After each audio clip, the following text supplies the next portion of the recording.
Hello students, welcome to RG Studio. My name is Rahul. I am a teacher. इस video में मैं आपको national sugar institute Kanpur, जो कि गवर्नमेंट ऑफ इंडिया का एक प्रीमियर इंस्टीट्यूट है, यहाँ पे विभिन्न जॉब ओरिएंटेड कोर्सेज होते हैं।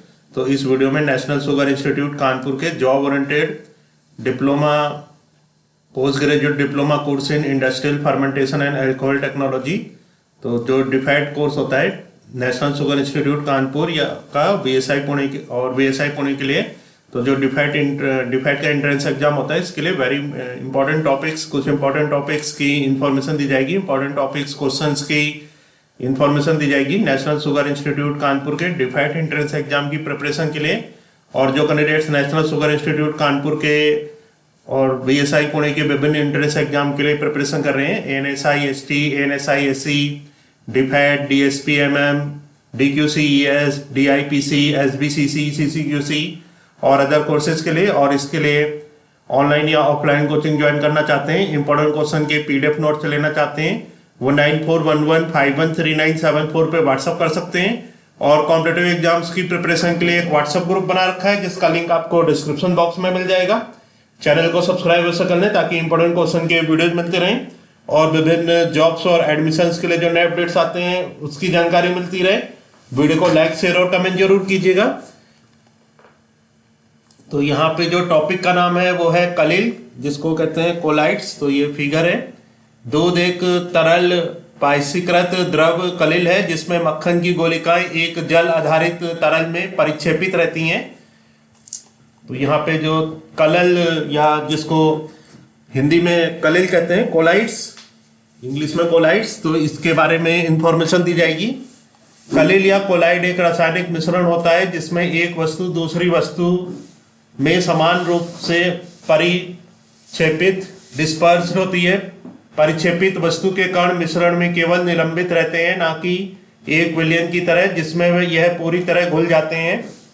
ऐसा इसलिए होता है क्योंकि कलिल में कणों का आकार विलयन में उपस्थित कणों के आकार से बड़ा होता है। यह कण इतने छोटे होते हैं कि मिश्रण में पूरी तरह परिक्षेपित होकर एक समरूप मिश्रण तैयार करें, लेकिन इतने बड़े भी नहीं होते हैं कि प्रकाश को प्रकीर्णित करें और ना घुलें। इस परिक्षेपण के चलते कुछ कलिल विलयन जैसे दिखते हैं। किसी कलिल प्रणाली की दो पृथक प्रावस्थाएं होती हैं। पहली परिक्षेपण प्रावस्था या आंतरिक प्रावस्था, और दूसरी सतत प्रावस्था या परिक्षेपण माध्यम। एक कलिल कण ठोस, द्रव या गैसीय हो सकती है। नीचे की तालिका में एक समरूप और असमरूप मिश्रण में कलिल के कणों का व्यास का तुलनात्मक विश्लेषण है। कण का आकार 10⁻⁹ मीटर से कम, समरूप मिश्रण 10⁻⁹ से 10⁻⁻6 मीटर, कलिल 10⁻⁻6 मीटर से अधिक, असमरूप मिश्रण। इसलिए कलिलीय निलंबन समरूप और असमरूप मिश्रणों के मध्यवर्ती होते हैं। परिचय, तो कलिल या कोलाइड्स के लिए अंग्रेजी में कोलाइड शब्द का प्रयोग किया जाता है। यह शब्द ग्रीक भाषा के कोला शब्द से बना है, जिसका अर्थ सरेस, ग्लू होता है। सन 1869 ईस्वी में एक अंग्रेज वैज्ञानिक टॉमस ग्राहम ने देखा कि एल्ब्यूमिन, सरेस, गोंद, मांड, सिलिसिक अम्ल और इसी प्रकार के अन्य पदार्थ जल में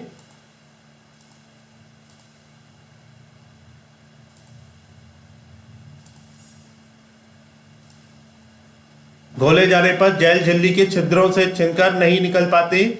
इसके विपरीत शर्करा, यूरिया, सोडियम क्लोराइड इत्यादि के जल विलयन जैव झिल्ली के छिद्रों से निकल जाते हैं। पूर्व प्रकार के पदार्थ अधिकांश में अक्रिस्टलीय रूप में मिलते हैं। इस गुण के आधार पर जल में विलेय पदार्थों का दो वर्गों में विभाजन किया गया।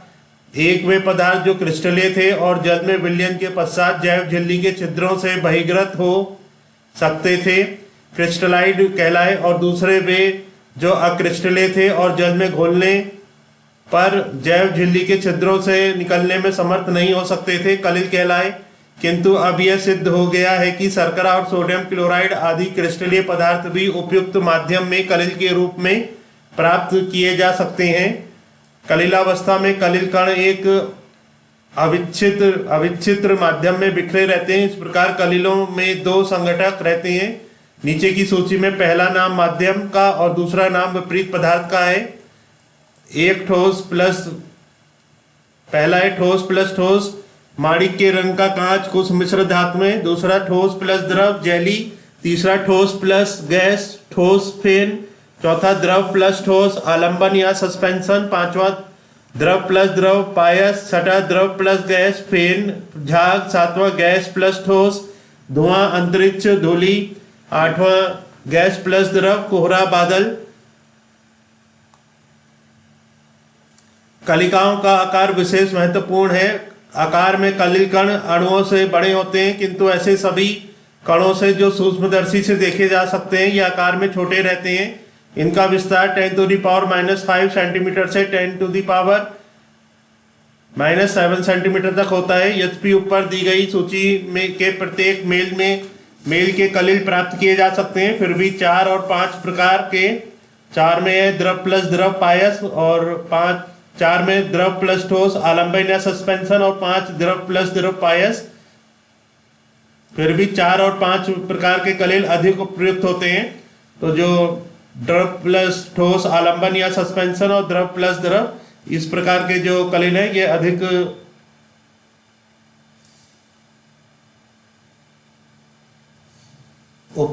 प्रयुक्त होते हैं और इन्हीं का अध्ययन भी अधिक विस्तार पूर्वक किया गया है कि जल के माध्यम में विपरीत ठोस या द्रव के कलिल को सॉल कहा जाता है। कार्बनिक और कार्बनिक दोनों प्रकार के पदार्थ अनेक रूपों में कलिलावस्था में पाए जाते हैं।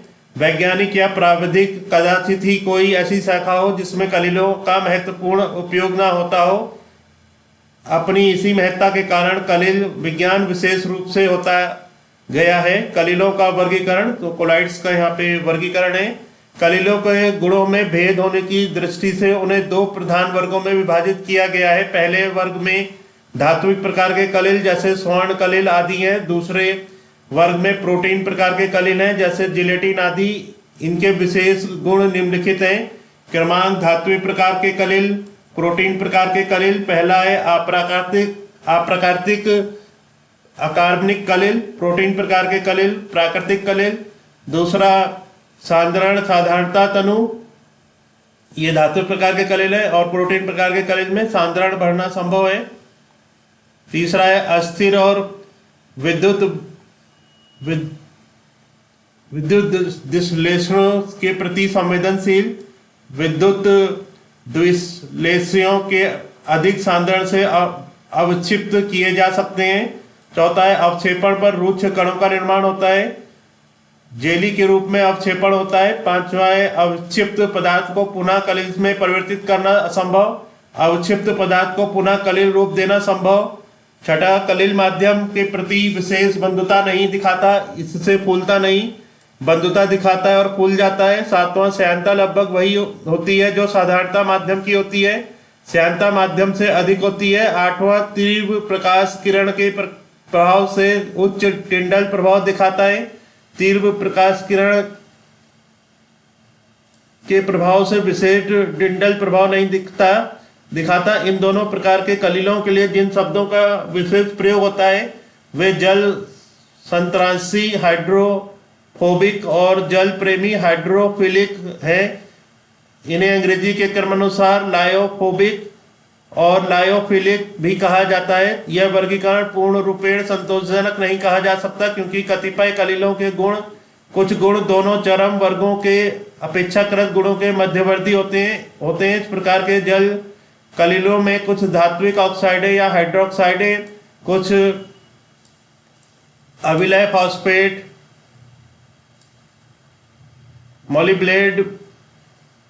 मोलिब्लेडेट, टंगस्टेट इत्यादि है। कुछ लोग कलिलों को आलबाम्ब और पायसाब के 2 वर्गों में विभाजित करते हैं। इनके अतिरिक्त कलिलों का एक तीसरा वर्ग भी है जो अब विशेष महत्वपूर्ण हो गया है। यह वर्ग कलिलीय है। यह वर्ग कलिलीय विद्युत द्विश्लेष कहलाता है। साबुन का जल कलिल इसका लाक्षणिक उदाहरण है। इन जल कलिलों में विद्युत चालकता भी होती है। परिष्कारकों के रूप में अब इनका अधिक उपयोग होने लगा है। ब्राउनीय गति कलिलों में अति सूक्ष्मदर्शी अल्ट्रा माइक्रोस्कोप की सहायता से ब्राउनीय गति को देखा जा सकता है। विलयनों में यह क्रिया नहीं होती, यह एक तीव्र किरणपथ केंद्रित करके जल कलिल के मध्य से भेजी जाती है, तब किरणपथ दुग्धाभ हो जाता है और बहिर्गत किरणें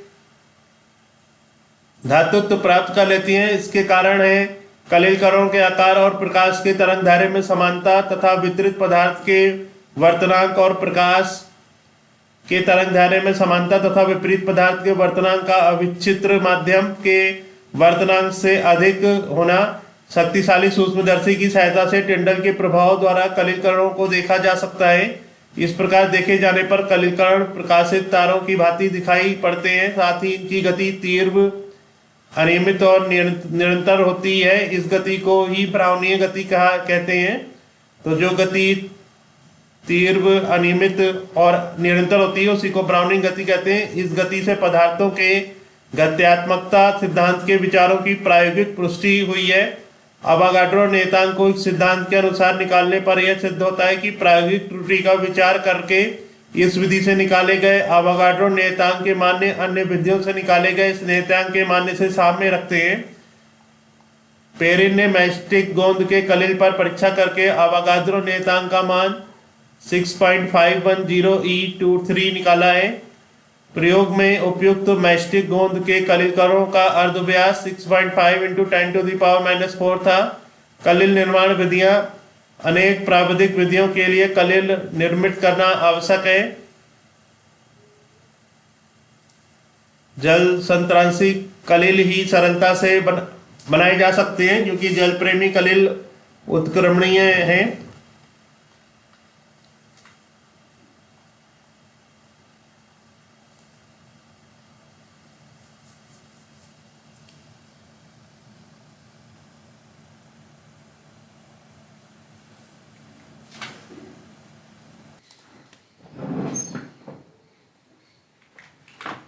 जल संतरांशी कलिलों के निर्माण के लिए कई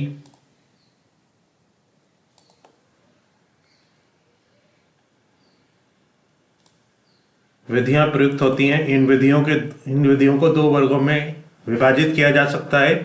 पहला एकीकरण और दूसरा विघटन। पहली विधि में आणवीय आकार के कणों को धीरे धीरे तब तक बढ़ाया जाता है जब तक वे कलिलों का आकार नहीं प्राप्त कर लेते और उनके अधिक बढ़ने की गति किसी स्थायित्व प्रदान करने वाले पदार्थ की उपस्थिति से अथवा किसी जल प्रेमी कलिल के मिला देने से नियंत्रित कर दी जाती है।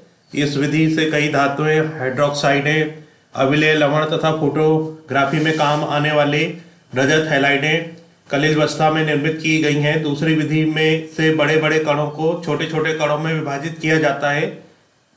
ब्रेडिंग विधि में धातुओं के बड़े टुकड़ों को विद्युत आर्क की सहायता से तोड़कर धात्विक कलिल प्राप्त किए जाते हैं। इस कारण इस विधि को विघटन की विधि कहा जाता है, किंतु वास्तव में ये कलिल भी एकीकरण की विधि से ही बनते हैं। आर्क के उच्च ताप पर धातु वाष्पीकृत हो जाती है, फिर वाष्प के अति सूक्ष्म कण एकीकृत होकर कलिल कणों का आकार प्राप्त कर लेते हैं। वास्तव में विभाजन द्वारा कलिल का बनाने का प्रमुख साधन कलिल मिल है। इस यंत्र में दो प्लेटें जो एक दूसरे के अत्यंत समीप रहती हैं, परस्पर विपरीत दिशा में घूमती हैं। वितरित किया जाने वाला पदार्थ उचित माध्यम के साथ इन दोनों प्लेटों के बीच से भेजा जाता है। इस प्रकार कण छोटे होकर कलिल कणों का आकार ग्रहण कर लेते हैं। दोनों में से किसी भी विधि से निर्मित कलिलों के शोधन के लिए उन्हें माणिभाव पदार्थ से अपोहन डायलिसिस द्वारा पृथक किया जाता है। ऐसा करने के लिए कलिल को पार्चमेंट या सेलोफेन के झोले में रखा जाता है। इस झोले को अब शुद्ध विलायक में रख दिया जाता है। यह विलायक ही कलिल का माध्यम होता है। वैद्युत अपोहन से शोधन अधिक पूर्ण और शीघ्र संपन्न किया जा सकता है। तो इस वीडियो में इंफॉर्मेशन दी गई है नेशनल शुगर इंस्टीट्यूट कानपुर के लिए, जो कुछ इम्पोर्टेंट टॉपिक्स हैं जो यहाँ पे कोलाइट्स के बारे में बताया गया है। और जो इसका जो अगला पार्ट है ये जल्दी अपलोड हो जाएगा। तो जो candidates national sugar institute Kanpur के विभिन्न एंट्रेंस एग्जाम के लिए प्रिपरेशन कर रहे हैं तो यहाँ पे जो डिफेट एंट्रेंस एग्जाम है इसके लिए कुछ महत्वपूर्ण टॉपिक बताए गए हैं। और जो candidates national sugar institute Kanpur के विभिन्न एंट्रेंस एग्जाम के लिए प्रिपरेशन कर रहे हैं, ANSI-ST, ANSI-SC, defeat, DSP-MM, DQCES, DIPC, SBCC, CCQC और अदर कोर्सेज के लिए, और इसके लिए ऑनलाइन या ऑफलाइन कोचिंग ज्वाइन करना चाहते हैं, इंपॉर्टेंट क्वेश्चन के PDF नोट्स लेना चाहते हैं, वो 9411513974 पे व्हाट्सअप कर सकते हैं। और कॉम्पिटिटिव एग्जाम्स की प्रिपरेशन के लिए एक व्हाट्सअप ग्रुप बना रखा है जिसका लिंक आपको डिस्क्रिप्शन बॉक्स में मिल जाएगा। चैनल को सब्सक्राइब अवश्य कर लें ताकि इंपॉर्टेंट क्वेश्चन की वीडियो मिलती रहे और विभिन्न जॉब्स और एडमिशंस के लिए जो नए अपडेट्स आते हैं उसकी जानकारी मिलती रहे। वीडियो को लाइक शेयर और कमेंट जरूर कीजिएगा। वीडियो देखने के लिए बहुत बहुत धन्यवाद।